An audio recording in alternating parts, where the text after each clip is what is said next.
결혼의 목적이 무엇일까요? 결혼을 왜 할까요?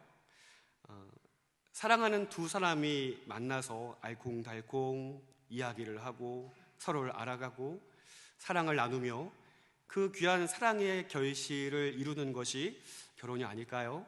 또 우리의 신앙의 관점으로 보자면 그것은 또한 하나님의 명령이 될 수도 있겠습니다. 너희가 생육하고 번성하여 땅에 충만하라. 이 하나님의 나라를 이루어가는 사명으로 또 결혼의 목적을 우리가 이해할 수도 있겠습니다. 그런데요, 그 결혼의 목적이 이와 같은 것들이 아니라 상대방을 이용해서 자신의 욕구, 자신의 욕망을 채우고자 함이라면 그 결혼 생활은 정상적인 생활이 될 수 없을 것입니다. 왜냐하면 그 결혼의 목적이 잘못되었기 때문입니다. 결혼의 목적이 상대방을 이용하여 자신의 욕망을 채우려는 것이라면 상대방에게 빼먹을 것이 없을 때까지 그렇게 상대방을 사랑하는 것처럼 보일 수는 있겠습니다만 마침내 상대방에게 더 이상 빼먹을 것이 없게 된다면 정상적인 결혼 생활이 이어지기 어렵겠죠.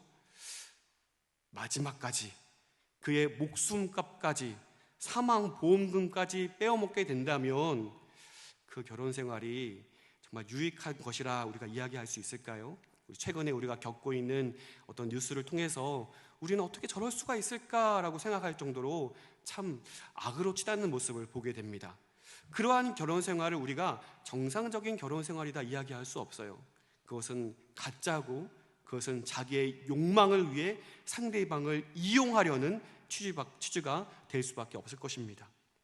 그렇다면 여러분, 우리가 이와 같은 것들을 떠올려 볼 때 우리의 신앙의 목적이 무엇일까 한번 생각해 볼 수 있어야 되겠습니다. 여러분, 우리의 신앙의 목적은 무엇인가요? 바꾸어 설명드려서 여러분, 하나님을 믿는 이유가 무엇인가요?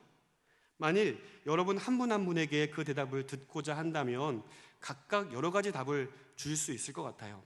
어떤 분은 나는 하나님을 믿으면요 참 평안해요 라고 이야기하실 분들도 있을 거예요.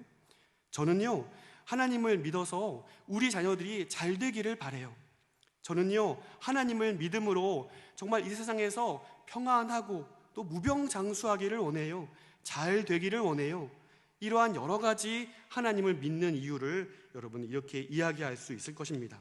실제로 2015년에 한 리서치 회사에서 신앙을 갖는 이유가 무엇인가라는 것을 조사했을 때 1위가 마음의 평안을 얻기 위해서다라고 그렇게 조사의 이유를 밝혀주었습니다. 여러분 어떠세요? 우리가 열심히 신앙생활을 해내면서 어떤 분들은 적게는 몇 개월, 1년 혹은 7년, 8년 혹은 수십 년 우리가 신앙생활을 쭉 해오면서 방금 앞에서 설명드렸던 그런 마음의 평안, 우리 자녀들이 잘 되는 것, 무병장수하는 것, 내가 이 땅에서 안정을 누리고 평안한 것, 이러한 모든 것들을 여러분 잘 누리고 계십니까?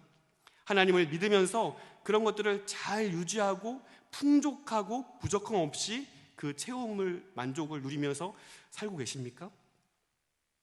이렇게 물어본다면 저는 그래요, 저는 늘 그렇게 평안했어요 라고 말씀하실 분들은 그리 많지 않을 수 있겠습니다.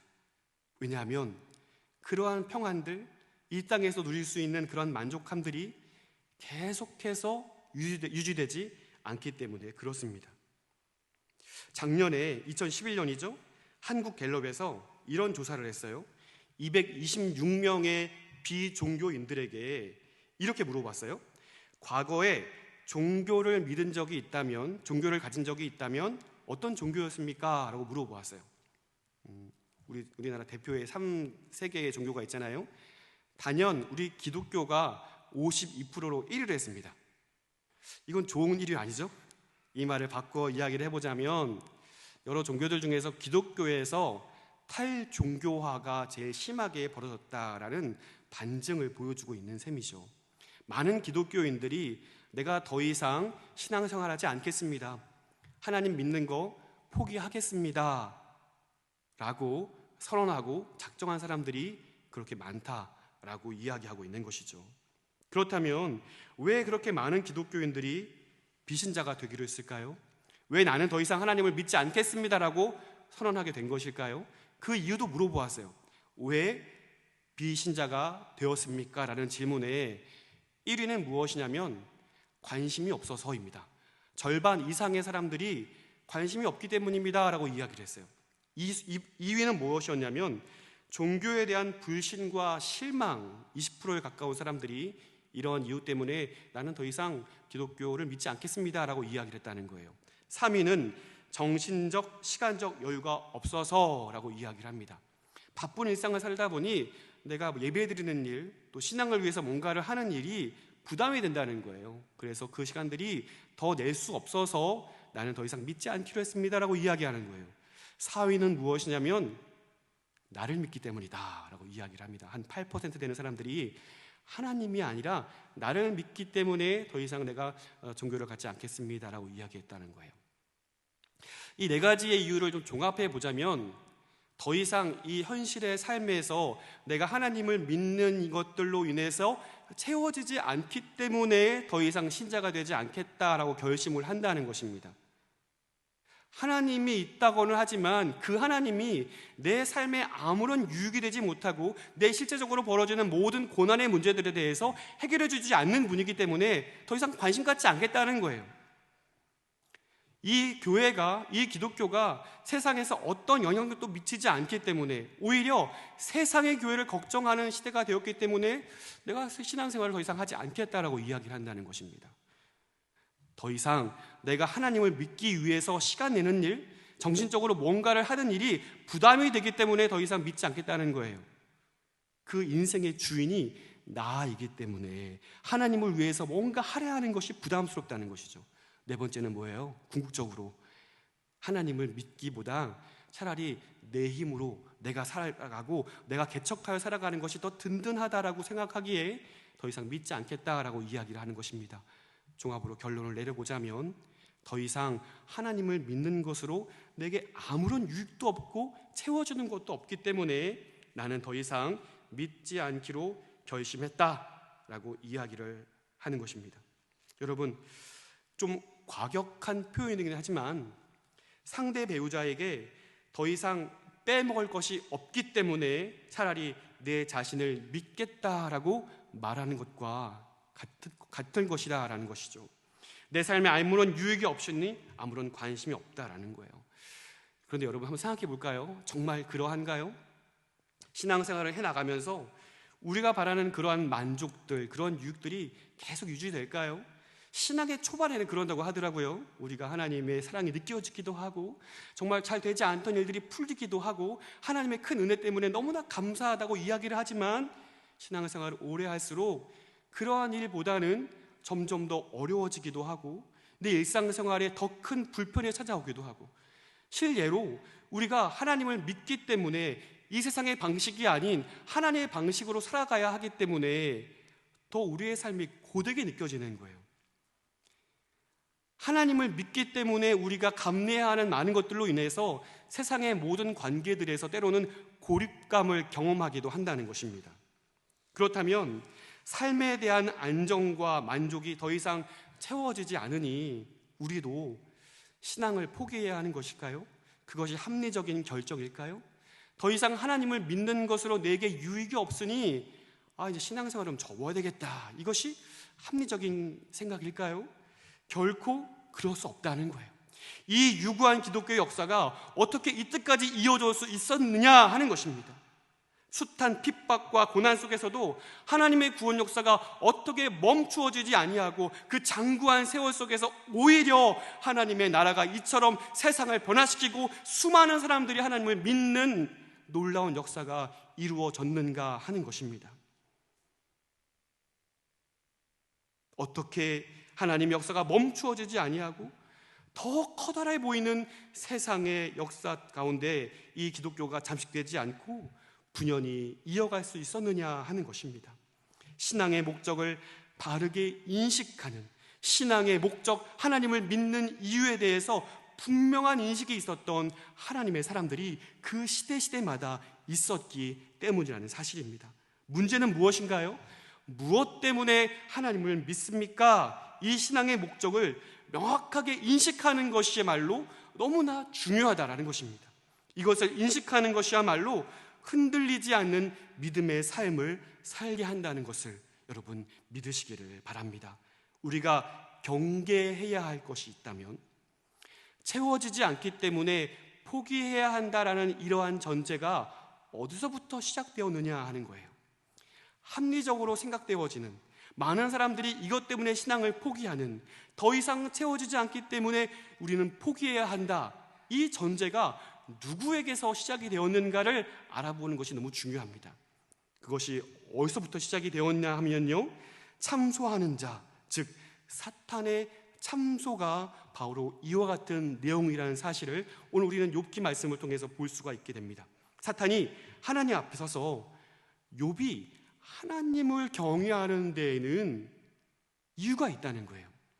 하나님이 그에게 복을 주셨고 잘되게 해주셨고 많은 것을 주셨기 때문에 그가 하나님을 경외하는 것이 아닙니까? 라고 욥을 참소하고 있다는 것입니다. 그 내용을 보실까요? 1장 9절 말씀과 10절 말씀 보도록 하겠습니다. 사탄이 여호와께 대답하여 이르되 욥이 어찌 까닭없이 하나님을 경외하리이까? 주께서 그와 그의 집과 그의 모든 소유물을 울타리로 두르심 때문이 아니니까? 주께서 그의 손으로 하는 바를 복되게 하사 그의 소유물이 땅에 넘치게 하셨음이니이다. 욥이 하나님을 경외하는 데에는 이유가 있다는 거예요. 하나님께서 그의 소유물을 넘치게 하셨기 때문이다. 하나님께서 그의 소유물을 울타리를 쳐서 안전하게 지켜주고 있기 때문에, 믿는 구석이 있기 때문에 욥이 하나님을 정직하게 신앙하고 하나님을 경외하는 것이 아닙니까? 라고 참소하고 있는 것이죠. 그러니 하나님이 허락하신 복, 즉 그 모든 소유물들을 거두어 가신다면 어떻게 할까요? 욥이 어떻게 반응할까요? 라고 물어보는 것이죠. 그리하시면 틀림없이 주를 향하여 욕하지 않겠나이까? 그렇습니다. 하나님이 채워주셨기 때문에, 하나님이 많은 것들을 허락해 주셨기 때문에, 하나님을 경외하고 하나님을 안전하게 지켜주셨기 때문에 하나님을 믿노라라고 주장하고 있는 것이죠. 실제로 얼마나 많은 사람들이 이 사탄의 논리를 신앙의 목적으로 삼고 있는지를 우리는 보셔야 합니다. 하나님을 믿는 것으로 내 인생에 든든한 보험을 삼고 안정감을 누린다는 거예요. 그런데 실제로 어떤 일이 벌어졌어요? 사고가 났어요. 그런데 그 보험 처리가 잘 되지 않는 거예요. 그럼 어떻게 해요? 보험회사 바꾸는 거죠. 보험회사를 바꾸는 거예요. 보세요. 욥을 향한 사탄의 참소는 결코 가벼운 것이 아니었습니다. 욥기 1장에서 보았듯이 욥에게 다가온 그 고난들은 말 그대로 한순간에 모든 것을 잃어버리는 것이었어요. 그 많은 재산도, 자신보다 귀하게 여겼을 사랑하는 10명의 자녀들도 목숨을 잃게 되었습니다. 과연 사탄의 참소대로 욥은 하나님을 욕하였을까요? 하나님을 부정하였을까요? 사탄의 계획대로 욥은 그의 행동대로, 그가 원하는 대로 행동해 주었을까요? 그렇지 않다는 것입니다. 자, 1장 21절 말씀 보도록 하겠습니다. 이르되 내가 모태에서 알몸으로 나왔사온즉 또한 알몸이 그리로 돌아가올지라. 주신 이도 여호와시요 거두신 이도 여호와시오니 여호와의 이름이 찬송을 받으실지니라 하고. 아멘. 욥의 믿음의 고백은 사탄의 참소가 참이 아니요 거짓이라는 사실을 증명해내고 있다는 거예요. 그렇습니다. 욥이 하나님을 믿는 이유는 무엇입니까? 사탄이 주장하는 대로 하나님이 넘치도록 재물을 주셨기 때문이 아니었다는 사실이에요. 하나님이 주시는 복이 신앙의 목적이 아니라 하나님 자신이 신앙의 목적이었음을, 그 끔찍한 고난의 상황 가운데 욥은 힘있게 사력을 다하여 선언하고 있는 거예요. 선포하고 있는 거예요. 하나님, 내가 하나님을 믿는 목적은요, 하나님이 내게 주신 재물이 아닙니다. 하나님 때문입니다. 주신 이도 하나님이시고 취하실 이도 하나님이십니다. 하나님이 찬송받는 것은 당연한 것입니다라고 욥은 사력을 다하여 그 하나님을 높이고 있습니다. 자, 그런데요, 이 욥의 신앙의 고백으로 인하여서 사탄의 참소가 거짓이었음이 드러났음에도 불구하고 사탄은 멈출 생각이 없는 것 같습니다. 이 천상의 회의에서, 이 천상의 법정대에서 사탄은 패소했음에도 불구하고 오늘 본문을 보면 항소하고 있는 것을 볼 수가 있어요. 오늘 본문의 4절 말씀입니다. 사탄이 여호와께 대답하여 이르되 가죽으로 가죽을 바꾸오니 사람이 그의 모든 소유물로 자기의 생명을 바꾸올지라. 사탄은요, 욥의 이 믿음의 시험이 아직 검증이 끝나지 않았다, 아직 더 검증할 것이 있다라는 취지로 이와 같이 욥에게 남은 한 가지, 그에게 있는 남은 한 가지까지도 시험해봐야 한다라고 이야기하고 있어요. 그것이 무엇인가요? 한 가지 남아있는 욥의 육신이었습니다. 5절 말씀 보실까요? 이제 주의 손을 펴서 그의 뼈와 살을 치소서. 그리하시면 틀림없이 주를 향하여 욕하지 않겠나이까. 여러분, 욥을 참소하던 사탄이 무참하게 패배했던 이 욥의 신앙 고백이 무엇이었죠? 다시 한번 21절 말씀 보세요. 1장 21절. 내가 모태에서 알몸으로 나왔사온즉 또한 알몸이 그리로 돌아가올지라. 아멘.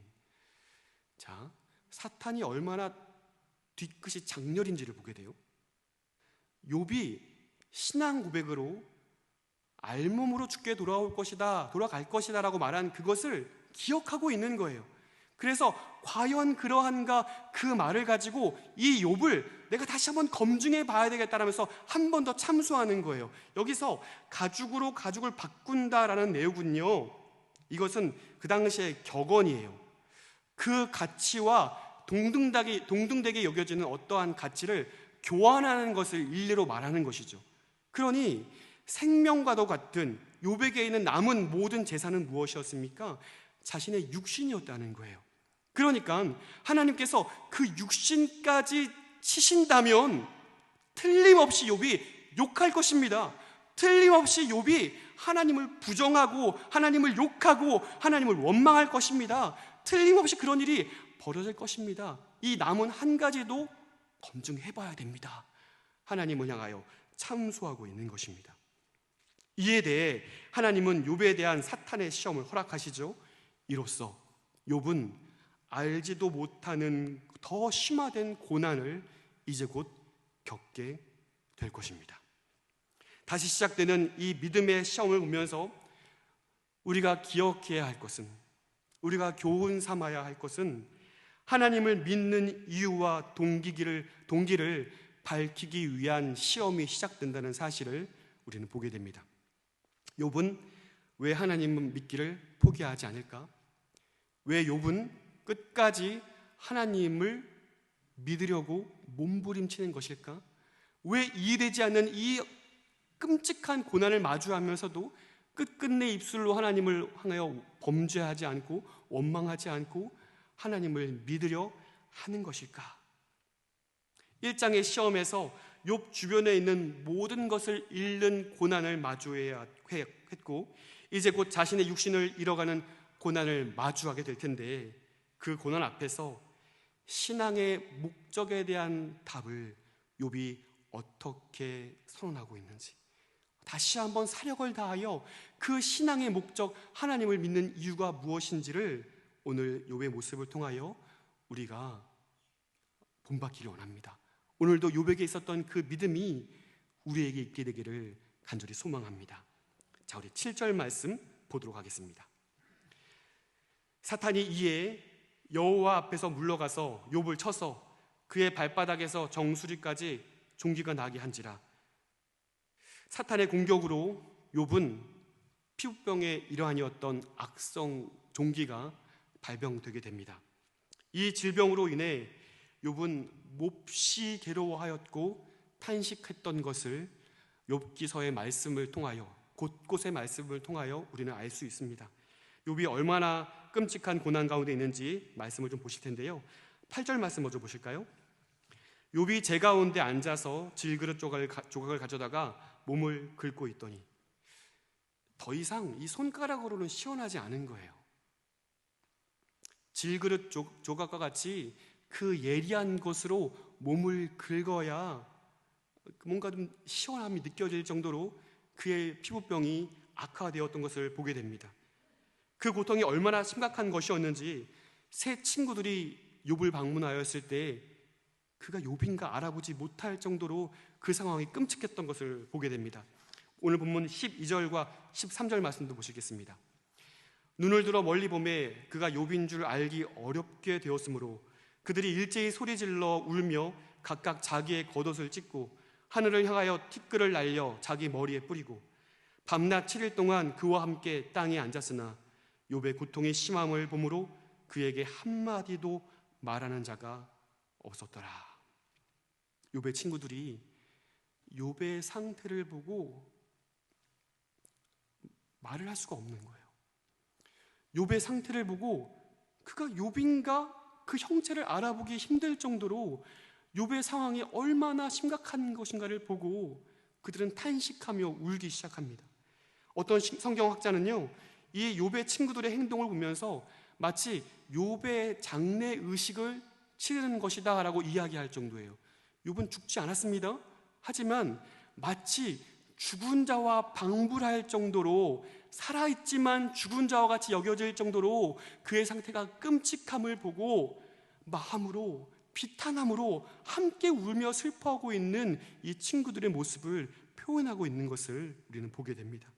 실제로 욥은 이 끔찍한 질병 앞에서 이렇게 표현합니다. 7장 5절 말씀인데요, 내 살에는 구더기와 흙덩이가 의복처럼 입혀졌고 내 피부는 굳어졌다가 터지는구나. 30장 30절입니다. 나를 덮고 있는 피부는 검어졌고 내 뼈는 열기로 말미암아 탔구나. 사탄이 요구한 대로 욥의 뼈와 살이 질병으로 인해 악화되고 있는 모습을 생생하게 표현하고 있습니다. 피부에는 고름이 차서 터져버리고 다시 그곳에 딱지가 앉아서 심한 간지러움이 찾아오는 거예요. 손가락으로는 시원하지 않으니 예리한 질그릇 조각으로 긁기 시작하는 거예요. 그러면 긁은 그 부위가 다시 한번 터져서 상처가 악순환이 되죠. 마치 그 피부가 터져서 녹아내리는 것과 같은 그 악순환의 모습을 이렇게 생생하게 표현하고 있는 것입니다. 무엇보다 이러한 끔찍한 육신의 질병이 하루 이틀의 문제가 아니라 이미 수개월 동안 지속되어 왔다는 것을 볼 수가 있어요. 욥기 7장 3절 말씀입니다. 이와 같이 내가 여러 달째 고통을 받고 있으니 고달픈 밤이 내게 작정되었구나. 하루아침에 모든 재산과 목숨보다 귀한 10명의 자녀를 한순간에 잃었습니다. 지금까지 당연하게 누려왔던 그 모든 소중한 일상을 송두리째 빼앗겼고 자신의 건강마저 잃게 되었습니다. 숨은 쉬지만 이미 죽은 자와 마찬가지의 모습으로 그는 제 가운데 앉아 있습니다. 여러분, 욥에게 주어진 이러한 시험들은 사실상 모든 사람들이 두려워하는 고난이요, 경험하고 싶지 않은 시험임에 틀림없습니다. 우리의 많은 기도 제목들 중에 욥에게 처한 상황이 오지 않기를 바라는 내용들이 얼마나 많이 있습니까? 많은 사람들이 재물을 얼마나 소중히 여기고 있습니까? 자녀들이 성공하고 잘 되는 것을 우리가 얼마나 염원하고 있습니까? 내 자신이 무병장수하기를 얼마나 갈망하고 있습니까? 세상에서는 그 간구들이 유지될 때 하나님께 감사하지만 그것들이 유지되지 않을 때 많은 사람들이 실족하여 그 믿음을 내팽겨치고 있는 것을 우리는 철저하게 목격하게 됩니다. 하나님을 믿은 결과가, 하나님을 신실하게 신앙한 결과가 이러한 것들이라면 더 이상 믿지 않겠다는 거예요. 어느 철학자의 고백과 같이 신은 죽었다라고 부정하면서 그렇게 하나님을 인정하지 않겠다는 것입니다. 사랑하는 성도 여러분, 여러분은 어떠십니까? 혹시 고난 가운데 처해 계십니까?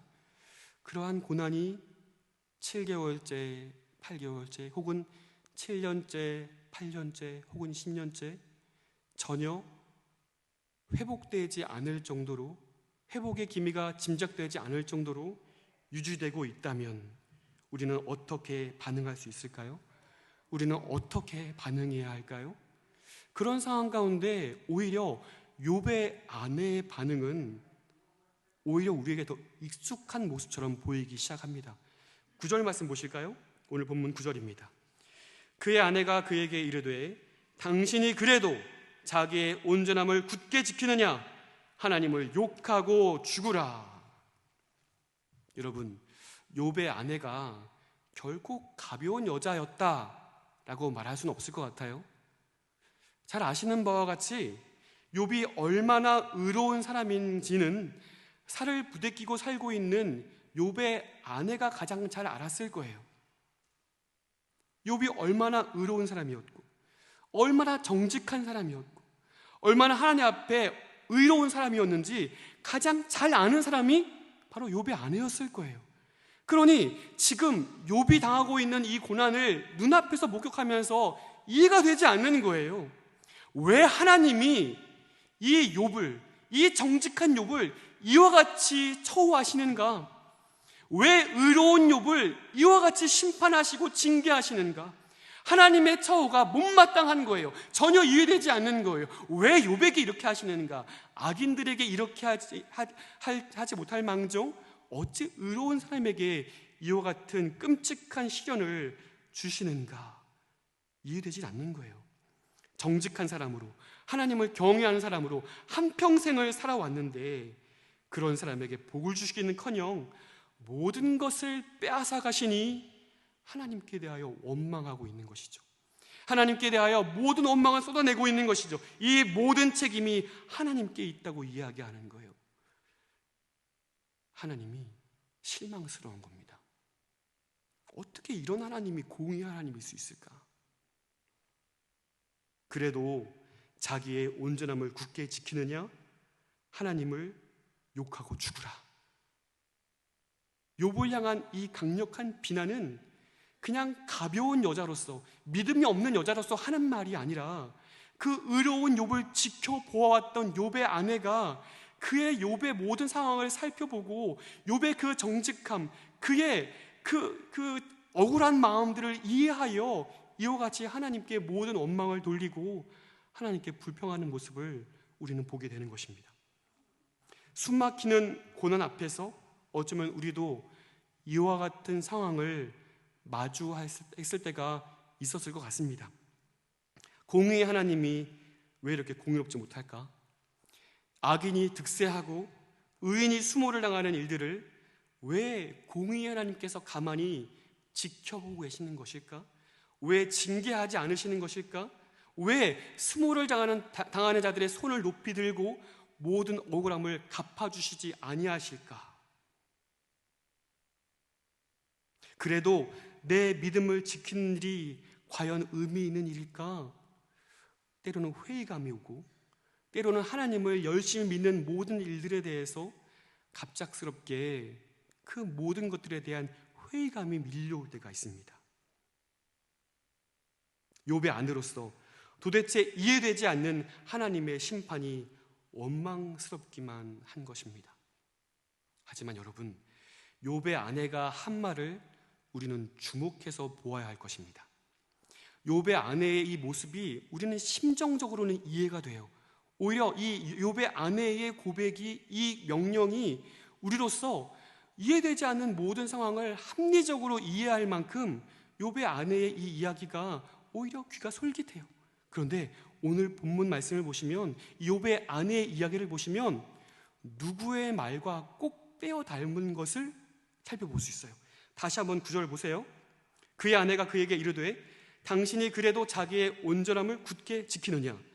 하나님을 욕하고 죽으라. 누구와 닮아 있어요? 사탄의 참소와 똑 닮아 있습니다. 5절 말씀 보실까요? 그의 뼈와 살을 치소서, 그리하면 틀림없이 주를 향하여 어떻게 해요? 욕하지 않겠나이까? 그러니까 욥의 아내는 욥에게 사탄의 말을 넣어주고 있는 거예요. 사탄이 원하는 방향으로 욥이 그렇게 행하기를 바라고 욥이 하나님을 향하여 원망하도록 사탄의 말을, 사탄의 참소를 욥의 귓가에 넣어주고 있는 거예요.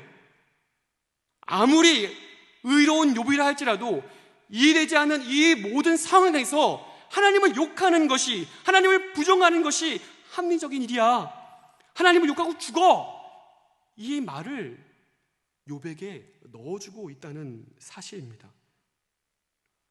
여러분, 신실한 하나님의 사람 욥의 아내라 할지라도 하나님을 믿는 이유, 신앙의 목적을 분명하게 붙잡지 못할 때 사탄의 미혹에 넘어갈 수밖에 없다는 사실을 오늘 우리는 분명히 보게 되는 것입니다. 여러분, 우리에게 갑작스럽게 찾아온 고난, 때로는 이해되지 않고 때로는 해석할 수 없는 하나님의 징계로 느껴질 때가 있다는 거예요. 그 고난이 해석이 되지 않고 이해가 되지 않는다 하여 여러분, 하나님을 죄인으로 고발할 수 있겠습니까? 하나님을 악인으로 규정할 수 있겠습니까? 하나님을 악의 축이라 규정하여 하나님은 악하다라고 우리가 이야기할 수 있겠습니까? 여러분, 그럴 수 없다는 거예요.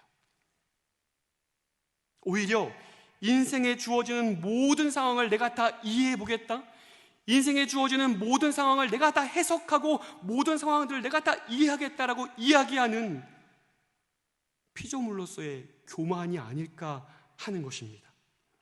사실 욥도 자신에게 처해진 모든 상황의 이유에 대해서 알지 못합니다. 아무리 기도해도, 아무리 탄식해도 왜 자신에게 이런 고난이 왔는지 이해할 수가 없는 거예요. 그런데 오늘 우리는 그 이유를 알죠? 욥기 1장과 2장 말씀을 통해서 그 천상의 회의를 통하여 사탄이 참소하는 그 이유, 그리고 하나님께서 그것을 허락하신 이유, 욥이 의로운 사람이기 때문에 시험당하는 그 이유를 우리는 알아요? 하지만 욥은 모릅니다. 여러분, 우리에게 고난이 찾아오고 우리에게 시험이 찾아왔을 때 그 이유를 알면 견딜 수 있을 거예요. 그 이유를 알면, 아, 내가 이것 때문에 나에게 이런 일이 왔구나, 아, 내가 더 이상 이러한 삶을 내가 이제 지양하고 하나님께서 원하시는 모습으로 내가 바르게 서야 되겠다, 우리는 견뎌낼 수 있을 거예요. 그런데 그 상황이 이해되지 않고 왜 나에게 이런 일이 찾아왔을까? 그리고 그 끔찍한 고난이 바로 해결되는 것이 아니라 오랫동안 지속될 때 우리는 하나님의 신실함에 대해서 회의감을 가질 수밖에 없다는 사실입니다. 바로 이 지점에서 우리는 우리의 신앙의 목적, 우리가 왜 하나님을 믿는가에 대한 분명한 답을 우리는 발견할 수 있어야 하고 인식할 수 있어야 한다는 것입니다. 욥의 아내가 가까이에서 욥의 믿음을 지켜보았지만 그 신앙의 목적을, 신앙의 이유를 제대로 알지 못했기 때문에 사탄의 미혹에 넘어갈 수밖에 없는 것이었죠. 그렇다면 욥 또한 이 아내의 참소, 욥이 건네주는 사탄의 참소대로 이제 두 번째 시험에서 하나님을 욕했을까요? 그 두 번째 시험, 자신의 육신의 질병이 찾아와서 수개월 동안 지속된 그 끔찍한 상황 가운데 내가 더 이상 이해되지 않겠노라, 내가 그 하나님 더 이상 믿지 않겠노라 하면서 하나님을 부정했을까요? 욥은 사탄의 참소대로, 사탄이 원하는 대로 움직여주지 않습니다. 우리 다 함께 10절 말씀을 한 목소리로 읽어보겠습니다. 10절입니다. 그가 이르되 그대의 말이 한 어리석은 여자의 말 같도다. 우리가 하나님께 복을 받았은즉 화도 받지 아니하겠느냐 하고 이 모든 일에 욥이 입술로 범죄하지 아니하니라. 아멘. 사탄의 주장이 합리적으로 느껴지기도 하지만 욥은 신앙의 목적, 하나님을 믿는 이유에 대해서 명확한 인식이 있었던 사람이었습니다. 그 10절 말씀을 통해서, 이 10절의 고백을 통해서 그의 신앙의 목적이 분명했다라는 사실을 우리는 보게 됩니다. 욥은 입술로 하나님께 범죄하지 않았고 두 번에 걸친 이 이유를 알지 못하는 고난 앞에서도 여전히 하나님을 섬기고 경외하는 자리에 우뚝 서서 사탄의 참소가 거짓말이었음을 사력을 다하여 선포하고 있는 것이죠. 하나님은 살아계시고 하나님은 의로우시고 하나님은 여전히 만왕의 왕이라는 사실을 그 고난 앞에서 그는 힘을 다하여 선언하고 선포하고 있다는 것입니다. 1장에서의 고백과 같이 그 신앙의 목적은 바로 하나님 자신이었다는 것입니다. 하나님께 복을 받았은즉 화도 받지 아니하겠느냐. 하나님의 신앙이 하나님께서 신앙의 목적이니 하나님이 주신 목적에 따라 흔들리지 않는 거예요. 하나님이 수많은 것을 주셨다 한들 그것이 신앙의 목적이 되어서 그것을 뺏겼다 한들 하나님은 더 이상 하나님이 아니요, 하나님을 부정하는 것이 아니라 주신 이도 하나님이시요 취할 분도 하나님이라는 사실을 그는 힘주어 선언하고 있다는 사실입니다. 여러분, 신앙의 목적, 하나님을 믿는 이유가 무엇입니까? 하나님이 내게 많은 것들을 주셨기 때문에 그 복들이 있기 때문에 하나님을 믿는 것이 아니요, 영죽을 죄인을 부르셔서 구원하시고 하나님 백성 삼으시는 창조의 하나님, 그 하나님 자신이 바로 신앙의 이유여야 한다는 사실입니다. 그러니 복을 주셔도 감사하고 고난이 찾아올 때도 소망으로 인내할 수 있는 힘과 담력을 우리가 얻을 수 있다는 사실을 여러분 믿으시기를 바랍니다. 사랑하는 성도 여러분, 혹시 고난 중에 계십니까? 신앙의 목적인 그 하나님만을 바라볼 수 있는 저 여러분 될 수 있기를 간절히 소망합니다. 하나님이 어떤 분인가를 묵상하십시오. 하나님이, 성경에서 말하는 하나님이 어떤 분인가를 여러분 탐구하십시오. 하나님을 아는 일에 여러분 자원하십시오. 하나님을 배우는 그 자리에 여러분 자원하셔서 하나님을 알아가는 일에 힘쓰실 수 있기를 간절히 소망합니다. 하나님이 누구인가를 알 때, 하나님이 어떤 분인가를 알 때, 그 성경의 하나님이 오늘 나의 하나님인 것을 우리가 온전히 신앙하고 믿을 때에 아무리 힘겨운 고난이 우리 앞에 마주선다 할지라도 우리는 흔들리지 않은 반석 위에 견고히 서서 입술로 하나님을 원망하는 것이 아니요, 오히려 험난한 고난 가운데 있다 할지라도 우리의 힘을 다하여 세상을 향하여 하나님은 살아계시노라 선포할 수 있음을 여러분 믿으시기를 바랍니다. 그와 같이 하나님께 힘있게 쓰임받을 수 있는 저 여러분 되시기를 간절히 소원합니다. 사랑하는 성도 여러분, 사탄은 오늘도 여전히 우리를 향하여 참수하고 있습니다. 집요하게 우리를 향하여 고발하고, 우리가 하나님을 믿는 이유가 무엇입니까? 하나님이 그들에게 복 주셨기 때문이 아닙니까? 하나님이 그들에게 건강 주셨기 때문이 아닙니까? 하나님이 그들에게 든든한 가정의 울타리를 주셨기 때문이 아닙니까? 하나님, 그것들을 재보십시오. 그들이 하나님을 신앙하겠습니까? 실제로 우리의 삶에 그와 같은 일이 벌어질 때, 우리에게 고난이 찾아오고 우리에게 있는 많은 것들이 사라지고 우리에게 있어서 많은 고난들이 우리에게 찾아왔을 때에 우리가 어떻게 반응하고 어떻게 살아갈 수 있겠습니까?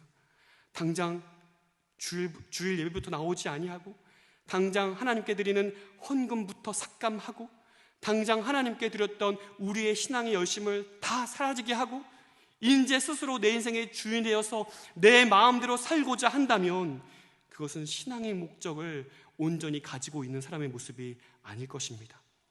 오늘 우리의 신앙의 목적, 하나님을 믿는 이유, 그것은 오직 하나님 자신이어야 할 줄 믿습니다. 말씀을 마무리하며 오늘 우리는 하박국 선지자의 이 신앙 고백이 우리에게 온전히 있게 되기를 간절히 소원합니다. 하박국 3장 17절 18절 말씀을 우리 한 목소리로 함께 읽도록 하겠습니다. 비록 무화과 나무가 무성하지 못하며 포도나무에 열매가 없으며 감람나무에 소출이 없으며 밭에 먹을 것이 없으며 우리의 양이 없으며 외양간에 소가 없을지라도 나는 여호와로 말미암아 즐거워하며 나의 구원의 하나님으로 말미암아 기뻐하리로다. 아멘. 사랑하는 성도 여러분, 하나님을 믿는 이유가 무엇입니까? 하나님이 내게 많은 것을 주셨기 때문입니까? 아니요. 하나님만이, 여호와 하나님만이 나의 즐거움이요, 나의 유일한 만족이요, 나의 전부이시기에 나는 오늘도 하나님을 신앙합니다. 나는 오늘도 하나님을 바라봅니다. 이와 같은 온전한 신앙 고백과 온전한 하나님을 믿는 이유를 가지고 힘있게 살아갈 수 있는 저와 여러분의 삶이 되시기를 주님의 이름으로 축원드립니다.